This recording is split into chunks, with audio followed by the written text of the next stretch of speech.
আসসালামু আলাইকুম। প্রিয় দর্শক, অন্য মঞ্চের আলাপ চাইতে আপনাদের সকলকে আমন্ত্রণ জানাচ্ছি। আবারও ভারতের প্রধানমন্ত্রী নরেন্দ্র মোদী কলকাতায় কেন? বাংলাদেশ নিয়ে কোনো বিষয় আছে কি? এই প্রসঙ্গটা নিয়ে আপনাদের সামনে কথা বলবো। একটা জল্পনা ছিল যে পূজার আগে প্রধানমন্ত্রী কলকাতা বা পশ্চিমবঙ্গ সফর করবেন। এবার সেই খবরটা নিশ্চিত হওয়া গেল। তবে প্রধানমন্ত্রী নরেন্দ্র মোদী কোনো রাজনৈতিক কর্মসূচিতে পশ্চিমবঙ্গে আসছেন না। তিনি আসছেন ভারতীয় সেনাবাহিনীর ইস্টার্ন কমান্ডের হেডকোয়ার্টার ফোর্ট উইলিয়ামে একটি অনুষ্ঠানে এবং সেনাবাহিনীর সাথে বৈঠকে যোগদান করতে। কারণটা কি? হঠাৎ করে সেনাবাহিনীর সাথে, এবং তিনি বাইরে কোনো রাজনৈতিক কর্মসূচি, ফোর্ট উইলিয়াম ক্যান্টনমেন্টের বাইরে তিনি কোনো রাজনৈতিক কর্মসূচিতে অংশগ্রহণ করবেন না। এই অবস্থাটার খানিকটা জল্পনা কল্পনার জন্ম দিয়েছে পশ্চিমবঙ্গ, বাংলাদেশে। জানা যাচ্ছে যে আগামী সপ্তাহে কলকাতার সেনাবাহিনীর অনুষ্ঠানে যোগ দিতে আসছেন প্রধানমন্ত্রী নরেন্দ্র মোদী, তার সঙ্গী অজিত দোভাল, এবং তাদের সাথে আসছেন প্রতিরক্ষা মন্ত্রী রাজনাথ সিংহ।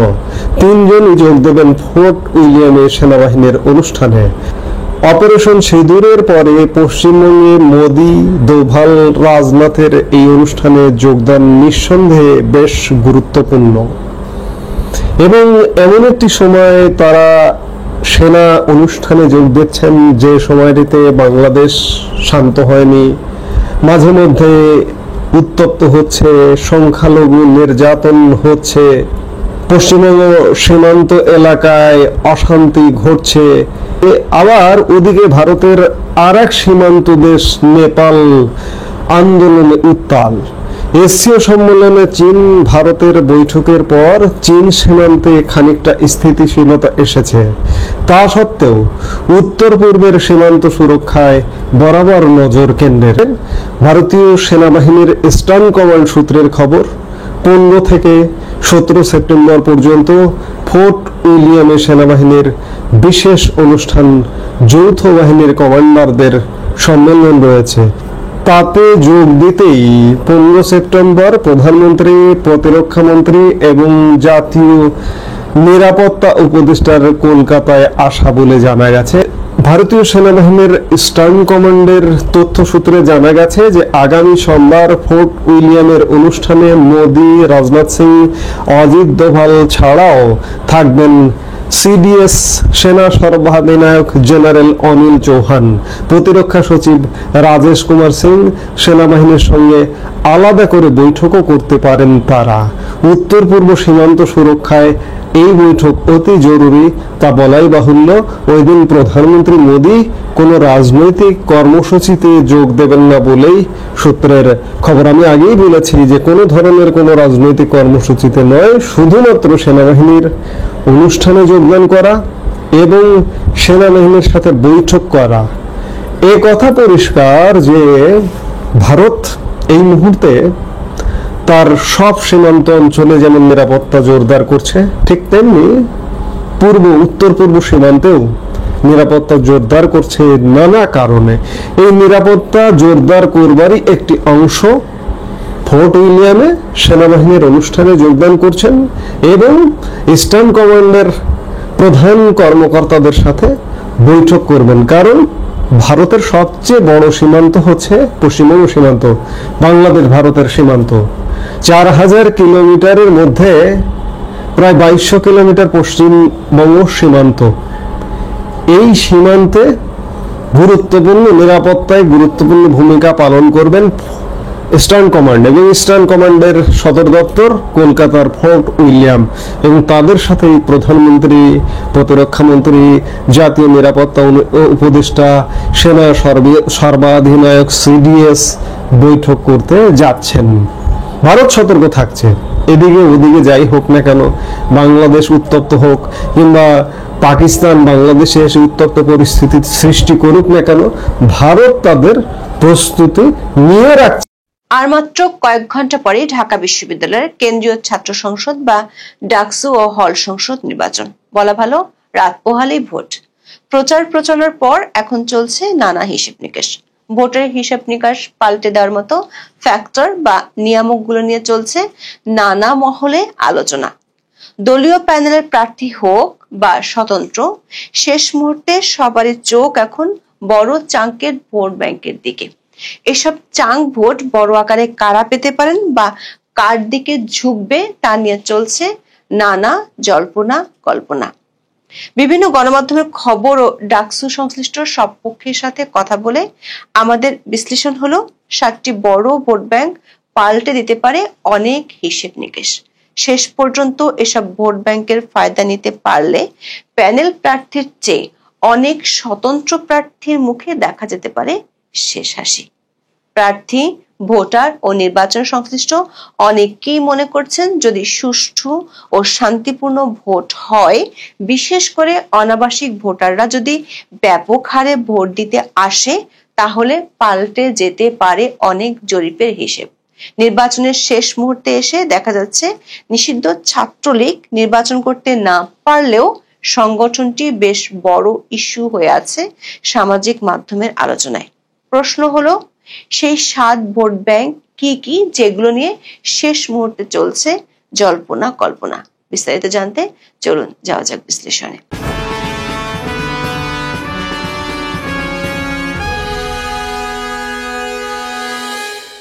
6.5 বছর পর এবং পরিবর্তিত রাজনৈতিক পরিস্থিতিতে অনুষ্ঠিত হতে যাচ্ছে দেশের সবচেয়ে বড় ছাত্র সংসদ নির্বাচন।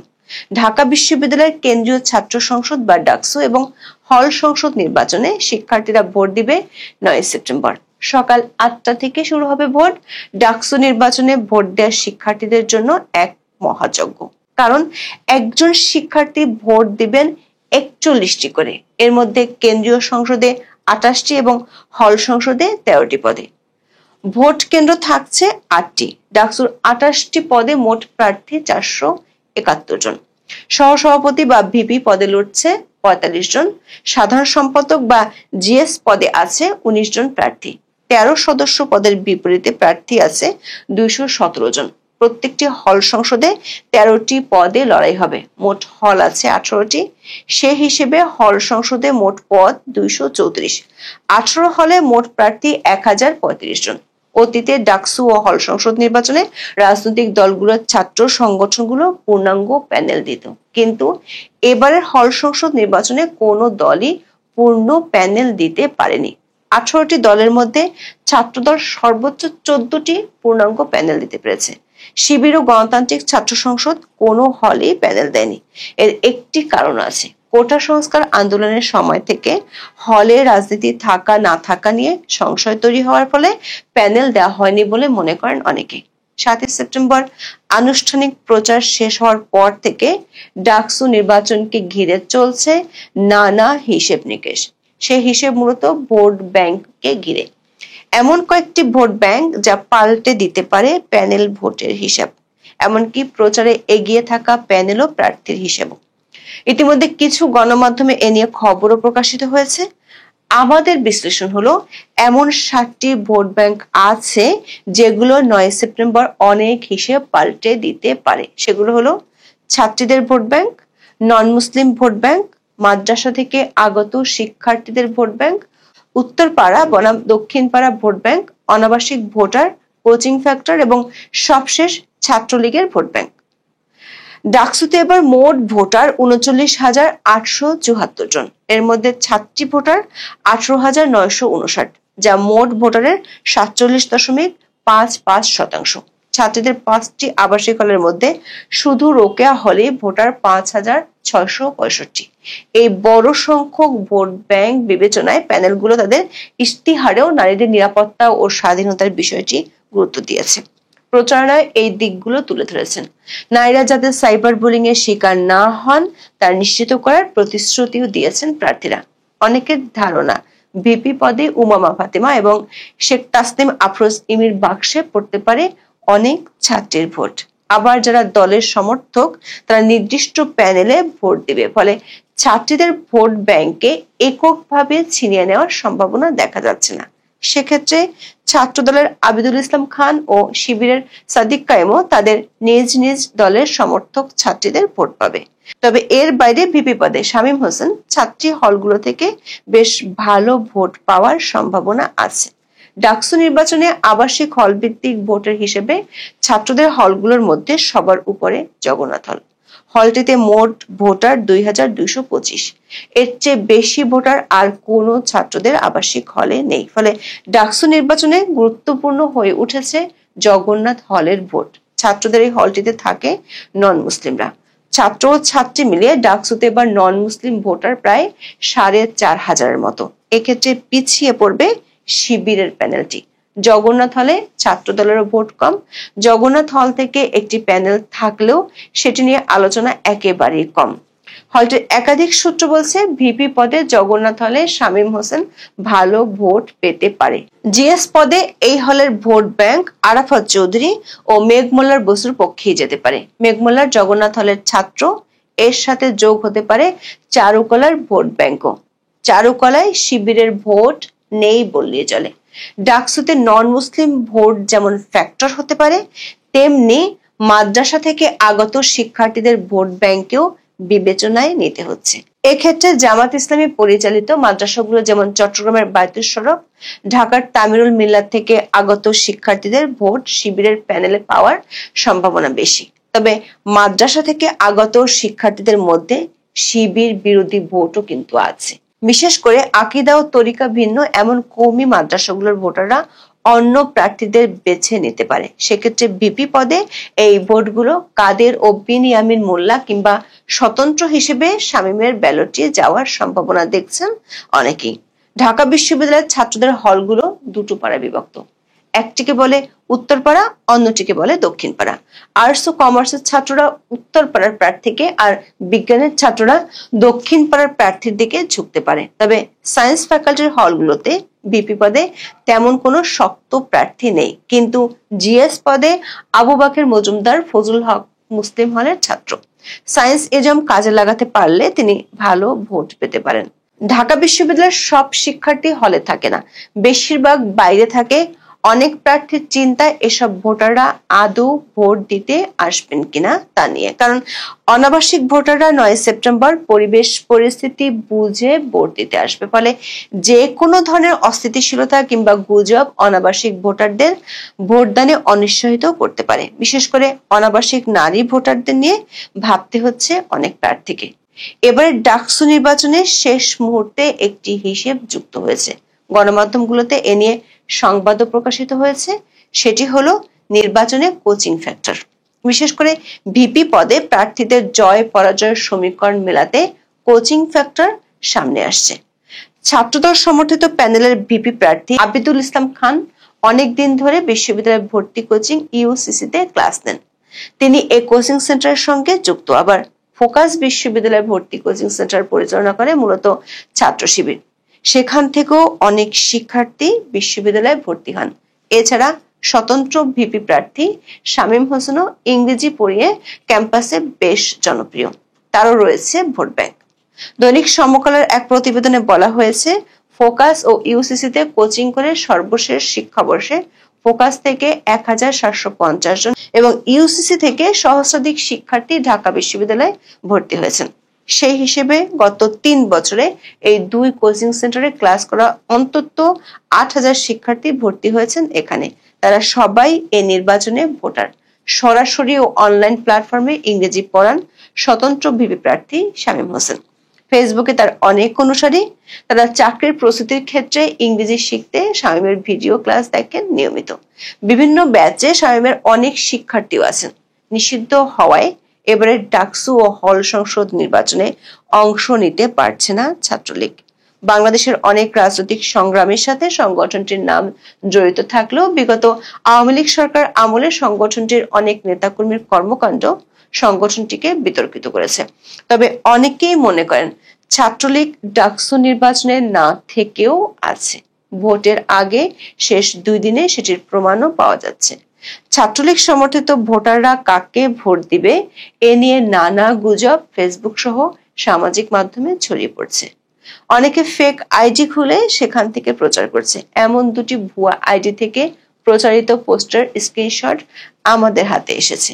এর একটিতে শিবিরকে, আরেকটিতে ছাত্রদলকে ভোট দেওয়ার কথা বলা হয়েছে। আবার আরেকটি স্ক্রিনশটে একটি তালিকা পাওয়া গেছে যেখানে ডাকসুতে কোন পদে কাকে ভোট দিতে বলা হয়েছে। দাবি করা হয়েছে ছাত্রলীগের পক্ষ থেকে তাদেরকে ভোট দিতে বলা হয়েছে। ক্যাম্পাসের সূত্রগুলো বলছে ছাত্রলীগের কর্মকাণ্ড, বিশেষ করে তাদের গেস্ট রুম কালচার নিয়ে বিতর্ক থাকলেও ছাত্রলীগ সমর্থিত ভোটার অবশ্যই আছে। জগন্নাথ হল ও শাহনাজ ভবনে এবং নন মুসলিম ভোটারদের মধ্যে এই ভোটারের সংখ্যা বেশি। আবার যাদের বাড়ি বৃহত্তর ফরিদপুর অঞ্চলে তাদের মধ্যে অনেক ভোটার ছাত্রলীগের সমর্থক। এই ভোটগুলো ছাত্র শিবির বিরোধী কোনো প্যানেল বা প্রার্থীর পক্ষে যাওয়ার সম্ভাবনাই বেশি। এই হিসেবটি বুঝতে পেরে এরই মধ্যে শিবির তাদের ভিপি প্রার্থীকে জেতানোর চেষ্টাই বেশি করছে। জিএস প্রার্থী এস এম ফরহাদের পক্ষে তাদের প্রচার শেষ মুহূর্তে একেবারেই কমে গেছে। দর্শক, এই 7টি ভোট ব্যাংক অনেক হিসেব পাল্টে দিতে পারে। এমন আশঙ্কার চেয়ে বড় সত্য হলো প্রতিটি পদে প্রার্থীর নিজস্ব জনপ্রিয়তা আর আদর্শিক ইস্যু। জাতীয় নির্বাচনের মতোই প্রতিটি দলের নিজস্ব ভোট ব্যাংক ডাকসু নির্বাচনেও আছে। সেদিক থেকে মুক্তিযুদ্ধ এবং স্বাধীনতার সংগ্রামের ইস্যুটি ঢাকা বিশ্ববিদ্যালয়ে অনেক বড় ইস্যু। সেদিক থেকে সবচেয়ে পিছিয়ে ছাত্র শিবির। বিশেষ করে কিছুদিন আগে টিএসসিতে যুদ্ধাপরাধের দায়ে দণ্ডিতদের ছবি টাঙানোর ঘটনা দলটিকে অনেকটা ব্যাকফুটে ঠেলে দিয়েছে। এই ইস্যুটি আবার এজিএস পদে জাবির আহমেদ জুবেলকে অনেকখানি এগিয়ে রাখছে। এই পদে ছাত্রদলের মায়েদ ও বাক্সাসের আশরাফা খাতুনও বেশ ফাইট দিতে পারে। সব মিলিয়ে দেখা যাচ্ছে এককভাবে কোনো পদে কোনো প্রার্থীর কিংবা কোনো একটি প্যানেলের ল্যান্ডস্লাইড ভিক্টরির সম্ভাবনা কম। তবে বরাবর ডাকসু নির্বাচনে যারা জিতেছেন তারা ছিলেন মুক্তিযুদ্ধের সপক্ষে শক্তি এবং অসাম্প্রদায়িক চেতনার। এখন দেখার বিষয় পরিবর্তিত রাজনৈতিক পরিস্থিতিতে সেই ধারা অটুট থাকে কিনা। সবকিছু ছাপিয়ে শিক্ষার্থীরা চান সুষ্ঠু ও নিরপেক্ষ নির্বাচন, আর এই নির্বাচন যেন নিয়মিত হয়।